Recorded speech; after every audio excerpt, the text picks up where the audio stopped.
We are live in Fort Collins, and we've got a lot of information we're going to dive into today, specifically looking at what it's like to retire in Colorado. How do retirees feel about their financial position when they retire in Colorado? Safeway closures, city council work session recap that focused on impact studies as well as building code updates. And we're going to kind of dive really deep into that, some data information, and also very interested to know what your thoughts are on affordable housing. So we're going to kind of, well, I shouldn't say affordable housing, but the housing market in general, and how do you combat increasing requirements for environmental and energy efficiency on building codes while also trying to maintain affordability or help push affordability. So we'll jump into that here in just a little bit. Also, an apartment complex sold for $30 million. Now, these are apartment units renting for between $1,700 and $1,900, almost $2,000, but sold for $295,000 per unit, which is just insane to me. I was just talking on Instagram before we went live that we were coming back down from our cabin this weekend, and it was rainy and it was nice. We're about 10 minutes from the town of Red Feather. So we're a little bit lower elevation, but yet we look to the high country, to the mountains, and there was definitely snow-capped mountains kind of across the way. So it is that time of the year. But let's get going right away. There was a study done by Seniorly Report, and it actually suggests that in 41 states, people who are retired are projected to outlive their retirement savings.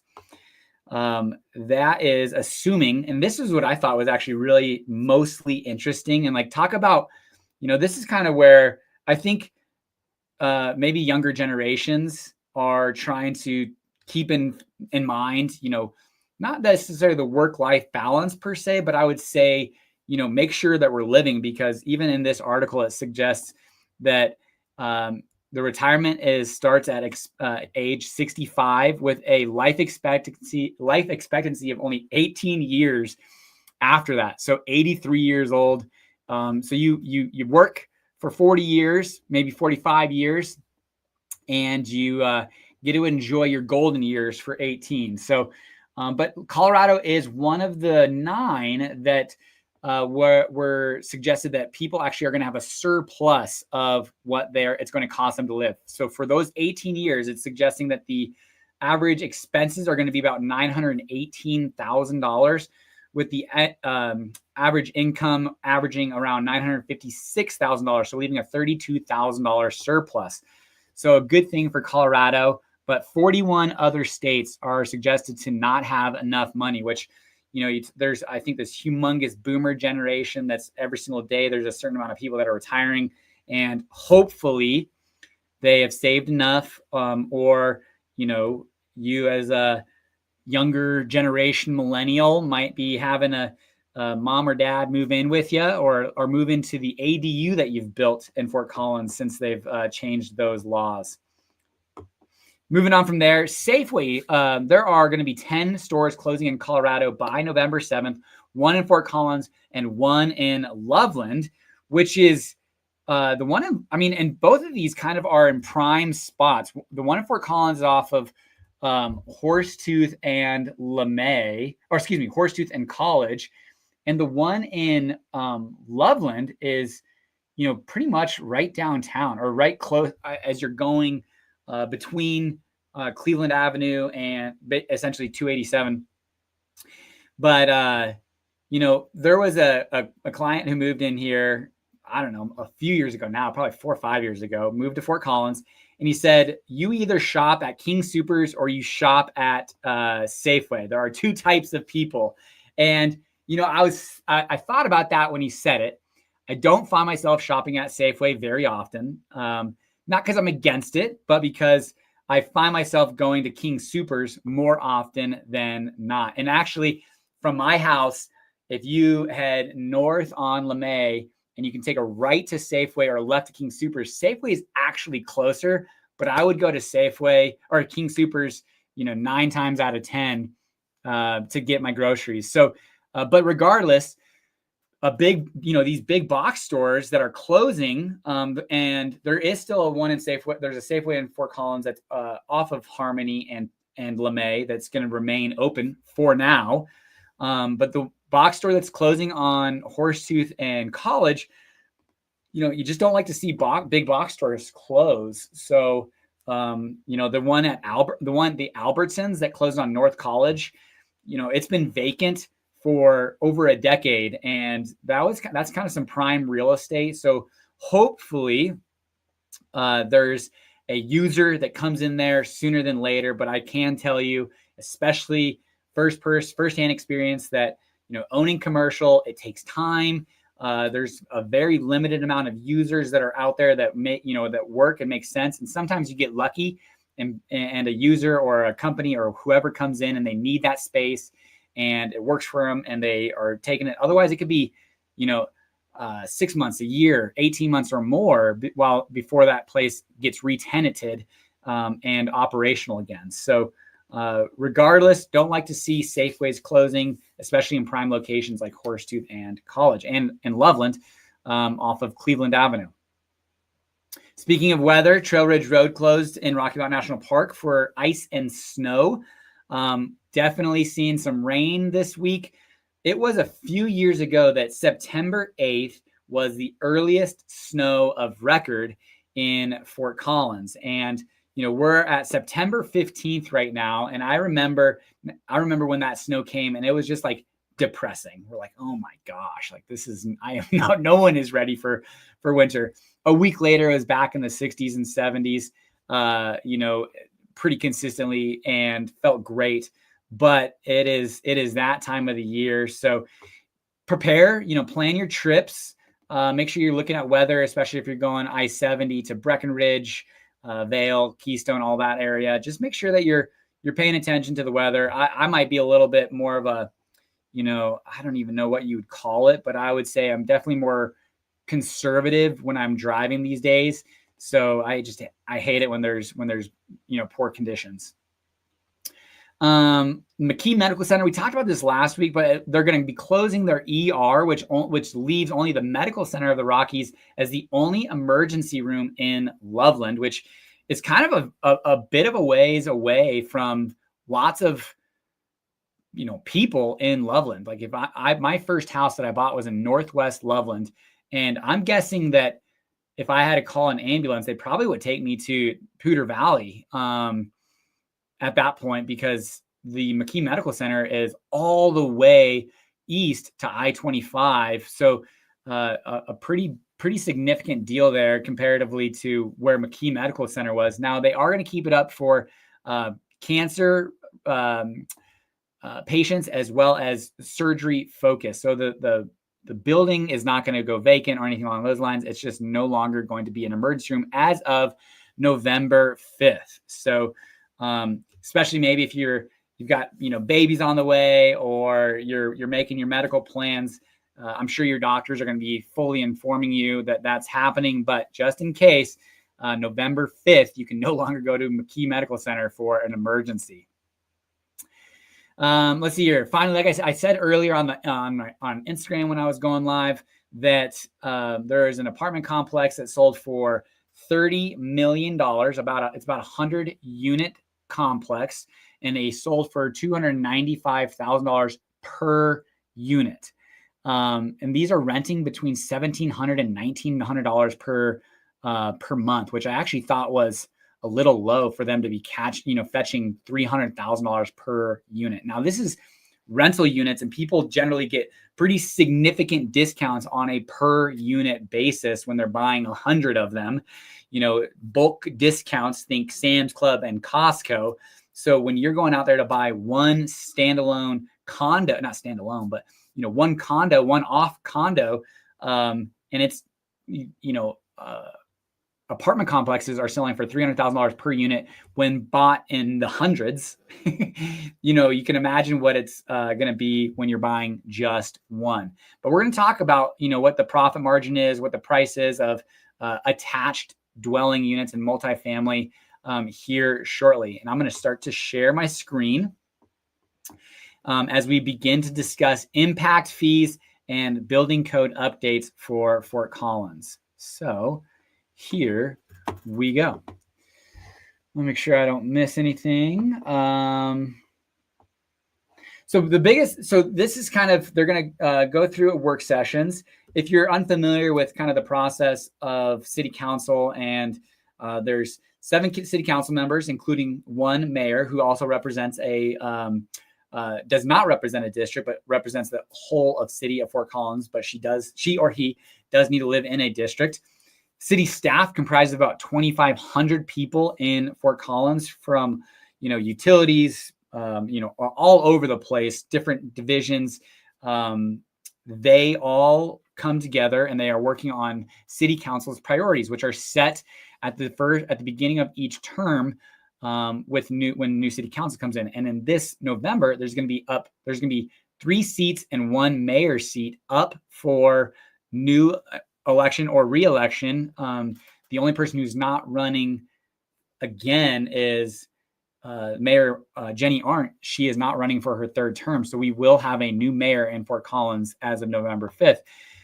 But they go through and they have work sessions where they really dig in, and they get to see what the city staff has been working on, putting together, researching. They hire consultants and they dive in about like, how can we best move forward? And one thing that I thought was really interesting, and this was I think more about the building codes than it was impact fees, but she talked about how she counted, Mayor Arndt counted up over 1,000 people hours in this particular project, which just suggests how much time is going into some of these conversations and decisions in Fort Collins. So they take it from there, the city work session, and bring it to a city council meeting for a 1st and 2nd reading. So that's kind of the process. And what they really want to do is, one of the biggest changes, I should say, on this is, here we go. They want to update these fees really based on household size. That's really kind of the biggest push for this, as well as so household size and housing type. They believe that with the new square footage categories, they will be able to help lower impact fees for smaller units, and especially multifamily and ADUs, but then increasing those fees to people who are wanting to build 3,600 square feet and above. Here's the current fee breakdown from 700 square feet to 2,200 square feet. No differentiator between housing types. So single family, attached, detached, and multifamily. It was just residential.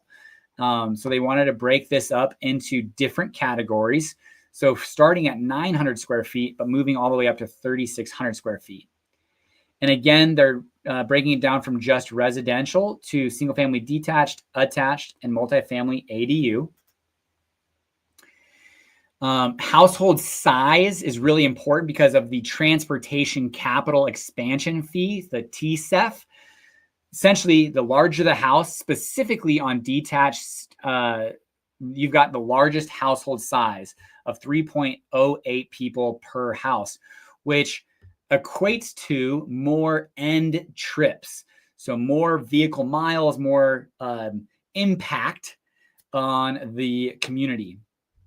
And one thing that's really important to understand is the methodology of how they are doing this. So essentially, they take our total assets in Fort Collins between parks, police, government, fire, the total value of the assets, and divide it by the total population to give us essentially what it costs per person to enjoy living in Fort Collins.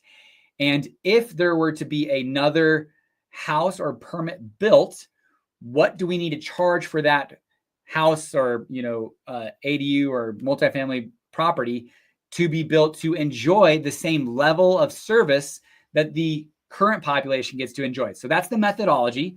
So it's important to understand that they're really trying to get down and dial into what the impacts are for each property and household.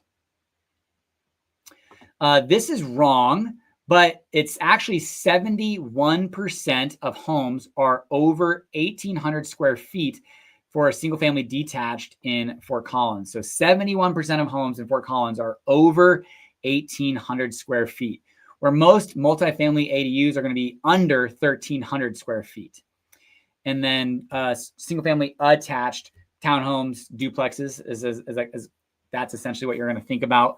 They're going to be no more than 2,400 square feet.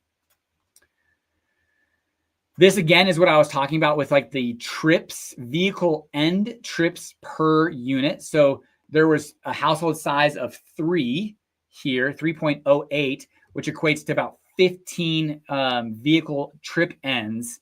And comparatively to, a household with only 1 or, 2 people and having a significantly less amount of trip ends. So fewer miles on the vehicle, on the roadways, needing less services out there. And so there's less impact on those. So they're definitely going to be getting a little bit more of a charge on these larger units. I don't really know why they did this, but they broke government into facilities and fleet. Didn't know what the theory was behind that one. And I didn't hear it when they were talking on the breakdown. So here you go. Here's something to understand. So this is for new construction only. Obviously, like the way they get fees from existing builds is through utilities. And yes, if you're going to go replace windows or your roof or do a remodel, they charge permitting fees for that based off the valuation of the project. But for new development, a single family detached house, it's going to cost an additional 41% comparatively to what it currently is being charged to build that unit. Now, we'll talk about it here shortly. Impact fees and capital expansion fees only account for roughly 3.5% of the total cost of a to build and sell a dwelling unit. So 41% of the 3%, but still pretty significant increase. And you can see down here, this is what they're really trying to get at. They're trying to incentivize densification of smaller properties, multifamilies, and ADUs. So, and I don't necessarily know, it's not necessarily the densification, it's the affordability of these smaller units. And that could be a condo where, I talked about it last time of getting a piece on the board. If you're able to build a condo for less and maybe you can sell it for less, that person can get in there, get their, the board, their piece on the board and start playing that game. But that is really a big intentionality of decreasing the build for these smaller units. Now, what's crazy is some of these, actually the largest increase is on a small single family detached property. And that's, again, there is some theory behind that of a single family detached is still going to have a pretty significant amount more than an attached dwelling as far as an impact goes. You've got land. So there's some theories behind that as well. Here's the revenue comparison. So they're going to make quite a bit more on new single family detached homes comparatively to 2024 actuals. And then on the multifamily ADUs, they're going to decrease the amount of revenue they bring in, but for a total increase of 13% across the board. So, and this is one thing to know. Again, this is a work session. One of the things that the city council members were talking about was like, hey, we really don't like this. And I want to show, let's see, hopefully I'll get there in a second, I guess. One of the things that I want to show is this was actually put in place. There was a 2023 study update, and city council members did not like the impact fees that were going to be charged. So they said, you know what, let's punt this. And it's crazy how quick time comes around, but we're back now in 2025 addressing this. And they said, let's punt it. Let's just go up by inflationary numbers. And the city staff that was presenting this was like, you know what, we really need to do something. The cost of these aren't going away. We can't keep putting our head in the sand. And this has to happen if we want the level of service, which some people, and I'd love to hear your opinion on this, believe that maybe we need to look at what the level of service is that City of Fort Collins needs. And maybe there's an ability to look at kind of a Northern Colorado government. So they called it, what would they call it? A city council alliance of governments in like Northern Colorado, because maybe like there's a $400,000 vehicle in Fort Collins that could be used by cities like Loveland and, Timnath and Windsor and things of that nature that don't necessarily need to build out a $500,000 vehicle themselves. So there's some strategies that they're looking at behind there, but then also level of service. So does each development need a neighborhood park? City miles, bike lanes, trails, police services, fire services. And I would say one thing that the city staff is very proud of is their level of service. They call it their 24/7, 365 is just dialed in. And what city council is saying is, do we need to look at that to potentially decrease that? So I wanted to come down here. Here's an example of what it would be with current and proposed. If you were building a 2,000 square foot home, detached, it would increase by 23%, attached 8%. And if you're building a multifamily, which as we saw, no multifamilies are built out to 2,000 square feet. So this number is a little bit wonky in my opinion. But then a 750 square foot ADU example, they are suggesting that it could decrease by 15%. One thing that is for certain is a lot of people are submitting reviews and designs, basic development reviews for ADUs. And there was an individual who used to work for the city of Fort Collins, now works for Larimer County. And she was like, I want to build an ADU at my house, but I'm going to be kind of patient because I think city of Fort Collins is really reviewing some things at this time about how they want to go about charging fees and their process and all that kind of stuff.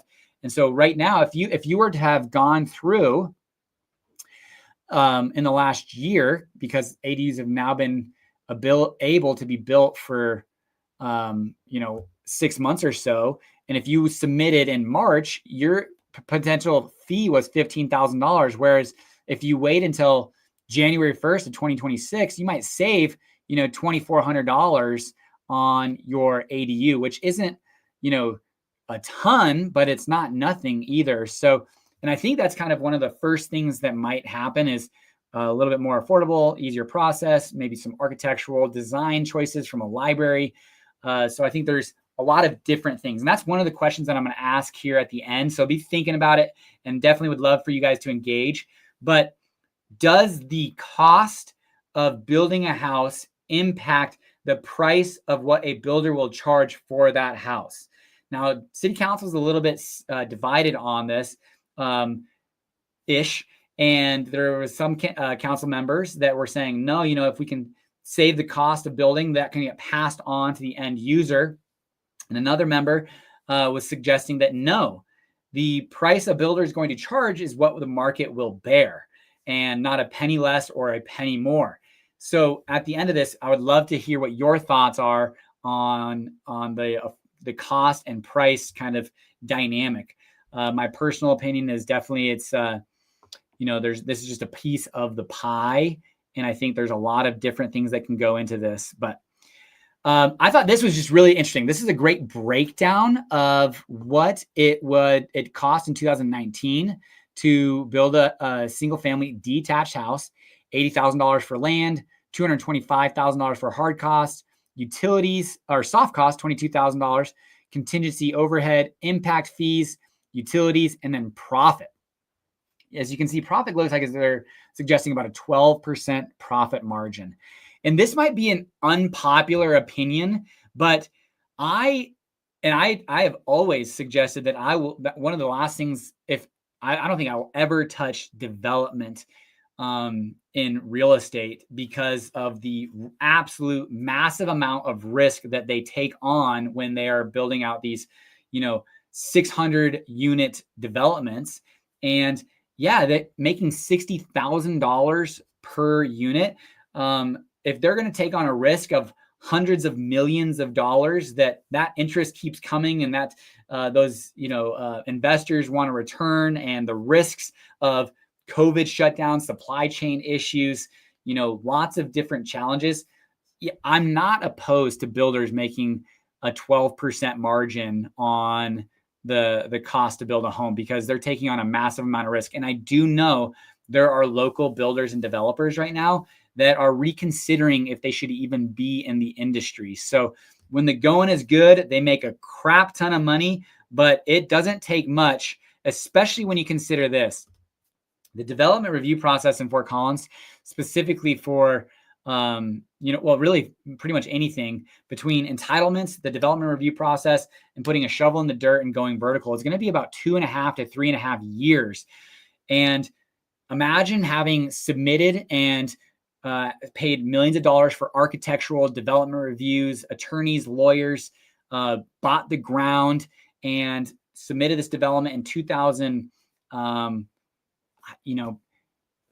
was interesting because it actually booster rocketed the real estate market. But there were times there where I was extremely stressed and nervous. And so could you imagine submitting something in 2018 and all of a sudden in 2020, March, you get final approval. And in fact, there was a property developer in Fort Collins who had a hotel being developed on College and Prospect Avenue, which would have completely transformed that corner. Great bigger developer in Fort Collins, but he got the final approval like March of 2020 and completely put the brakes on it and said, no chance. And had that individual done that project, I'm sure it would have been an absolute massive success by now.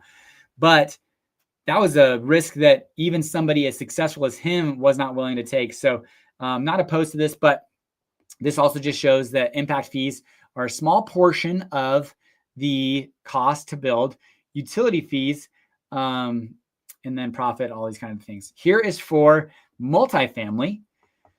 Cost of land, much less. Obviously, you get to divide that by, if you bought a quarter acre but can put 4 units on it versus a quarter acre for 1 unit, obviously makes sense. Hard cost, a little bit less. Soft cost, contingency overhead, impact fees, utility fees, and profit. So a much smaller profit, it looks like about 8% profit margin for multifamily. So, but you can build a lot more density, need a lot less land. So probably a little bit smaller risk on that. I'm going to skip over commercial. Don't need to talk about that. Their hope is that they have a city council adoption and then these fees implemented by January 1st. One of the things that the city council members were discussing was, hey, we don't want to put all these fees on everybody as of January 1st. Can we do like half of them this year, half of them in 2027, or maybe 2/3 this year and 1/3 in 2027? So this next work session, that was what we were just at. They're going to have another work session before this city council adoption to discuss some options behind kind of a phased approach into this. Now, this is all of the different fees, stormwater, water supply. These were all updated last year in 2025. And instead of the updates, they did just an inflation increase for capital expansion fees and transportation capital expansion fees. But they're looking at doing then an update this year, reviews, inflation, update, and then a big update for everything in 2030 to get back on that normal cadence. Moving right along, 119. So every 3 years, there's an international builders code gets updated. There are 9 building codes and 1 electrical code. And then also on this, there was 2 state bills, the Colorado Wildlife Resiliency Code, and then the Residential Building Stair Modernization, and then a bunch of local amendments onto this. Now, one thing to know is that they were suggesting that all of these changes to the building codes will equate to no more, or roughly right around 1% increase to the cost of the building. So pretty small relatively to increase a lot of different energy efficiencies, flexibility. So let's kind of go through some of that. Remove redundancies with 2024 international codes, because there was already things that Fort Collins was doing ahead of the game, so they can just kind of come in that. Increasing the flexibility for EV charging. So essentially, we'll get to that here in a second. Simplify ADU requirements. Increase accuracy of water demand estimates. Improve visitability. And codify community-based shelters and temporary emergency uses. So the state bill that was passed was that any city over 100,000 people must allow now up to 5 stories where the zoning allows for it. So currently in Fort Collins, a lot of our zones only allow up to a 3-story building to be built. But the state said, no, we are going to allow up to a 5-story building with only 1 exit or entrance. And then there's a Colorado Wildlife Resiliency Code, basically, establishing a zone or area that we're going to have to play within those rules, which most of Fort Collins is not in that. Some in the Northwest and Southwest. All right, let's get down to here. Oh, they were joking about this. I thought this was pretty cool. Caleb Solzen, Building Code Guru. I mean, that's kind of a cool name. If I had a title, Building Code Guru, on my door when people were walking in.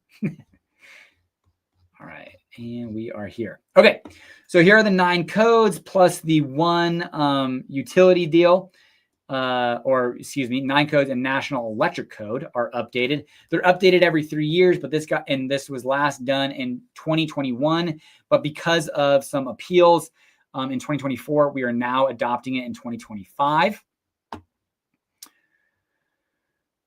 Again, House Bill 1273, 5 stories. Here is the wildlife resiliency. They called it the WUI. I didn't really like that, but they called it the WUI, Wildlife Urban Interface. And so this includes exterior hardening material requirements and establishes a landscaping buffer area. So that actually is something, if you live in the Northwest or Southwest of Fort Collins, part of like this update is that you can't have anything dead, leaves, branches, tree limbs within 5 feet of your house. And that could be a code infraction for existing builds. So, and then the exterior hardening and things of that nature, those would be codes that would be effective as of April 1st, 2026. So fire resistant roofing and things of that nature. Fort Collins has already had that code in place since 2019 for some impact resiliency. And I believe that's also some higher grade roofs. Here is the zone. So most of Fort Collins is not in this WUI zone, but Northwest and Southwest and some in the Northeast are in this zone that will have to abide by these new WUI codes. Okay, EV charging. One of the things that they were talking about with EV charging was like, hey, and EVs in general, solar in general, was the fact that, you know what, there are so many things in technology that are changing at a fast rate. We need some flexibility moving forward and not being pigeonholed so much. So like, here's some of the examples they're talking about. So right now they're in compliance if they build 10 EVs installed, 20 that are EV ready, receptacle installed, and then 40 that have the conduits. Well, they're saying by the time we get to that conduit or somebody installing a receptacle or using that, there might be new technology out there. So what if we were allowed to do 15 EVs installed only and 20 ready and only need to have 10 conduits? So they were trying to play give and take about allowing for the flexibility of future technological advances. Accessory dwelling units for attached dwellings. And I think this is pretty significant if you're considering this. If you're considering building an ADU that's attached to your house, like, okay, so my house is a great example. It's a ranch with roughly the same square footage in the basement, which I'm sitting in, which is actually, I'm not cold right now. Maybe it's, maybe I've warmed up. I don't know. But I could potentially turn this into an attached ADU, essentially a duplex. But current rules and regulations are suggesting that to do that, I've got a lot of updating firewall protections that I have to do. And one of the biggest things that they're wanting to do is change to have a fully integrated, essentially, fire alarm system, so that if there was a fire in one of the ADU units, the other ADU unit gets notified by way of the fire alarm. So that was kind of a big change on a cost basis. So if you're wanting to build an attached ADU to your house, essentially a duplex, it has just become a significantly amount more affordable than if you did it prior.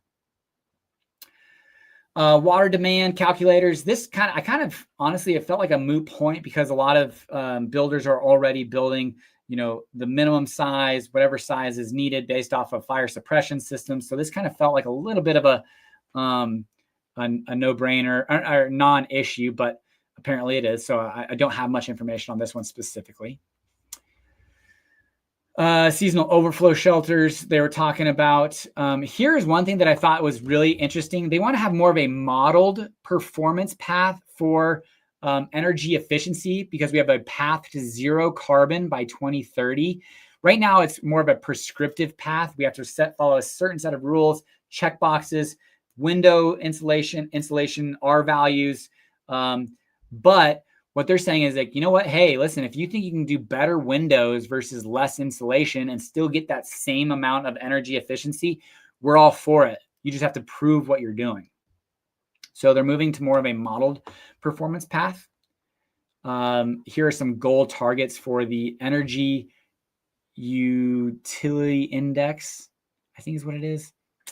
EUI, Energy Utility Index. So these are definitely wanting to decrease over the years. So bringing our energy use and consumption down. And that's really it for City Council. Now, I'm not done just yet because there are some things to do this weekend. And one of them we are already signed up to do, which is the Great American, The Great American Air Show, I think is what it's called. Let me see.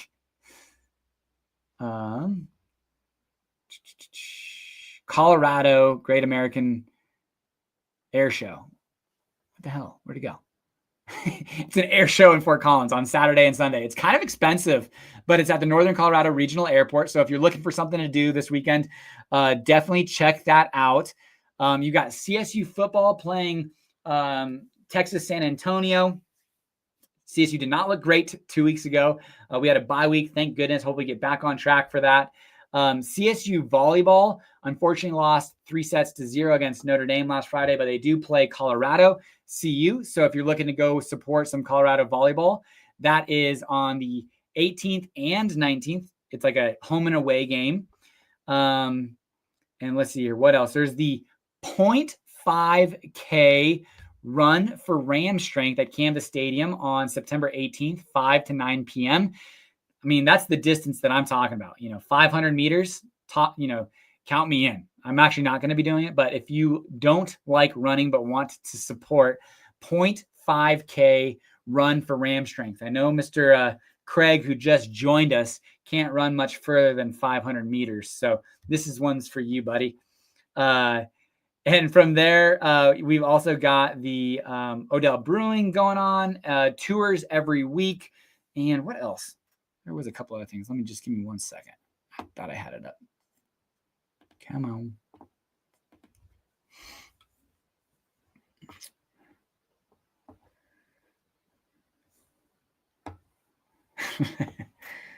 Let's see. Here we go. Make sure I just want to make sure. There's an Oktoberfest at Loveland Ale Works.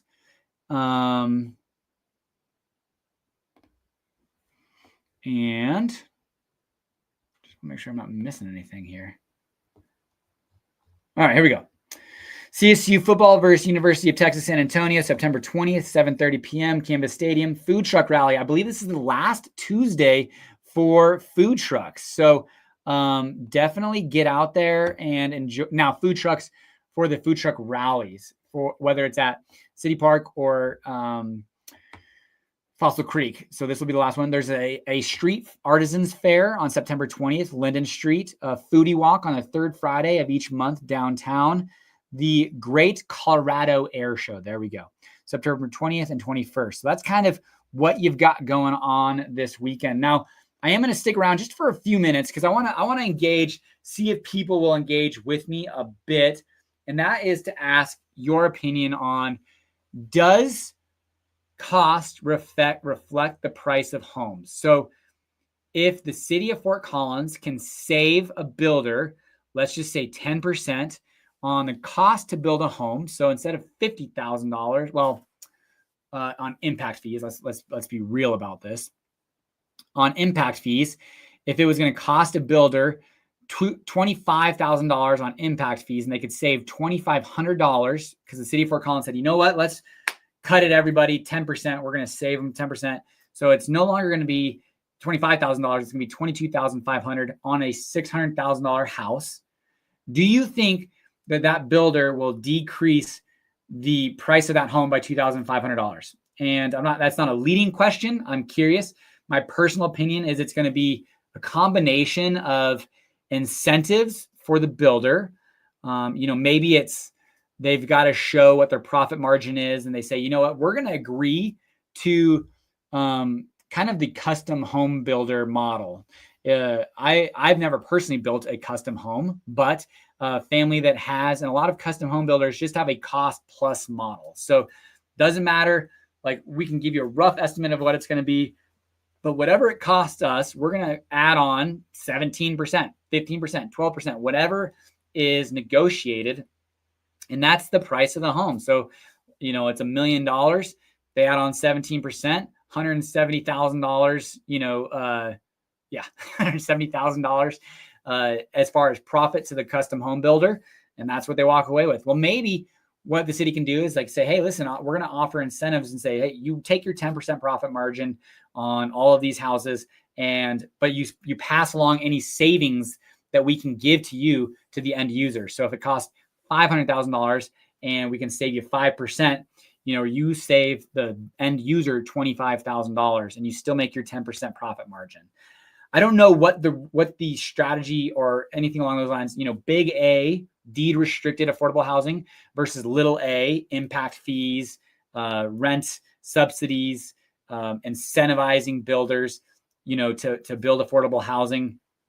It is a very complicated task. So would love to hear what you have to say about what the cost versus price analysis, comparison is, and does it have an impact? That's it, everybody. I appreciate you guys watching live in Fort Collins. And hopefully you guys are enjoying some of this fall weather. It's absolutely gorgeous, beautiful, perfect temperatures, a little bit of rain this week, but then we got sun the rest of the week and into the weekend. So enjoy yourselves. Be safe. Have a great day.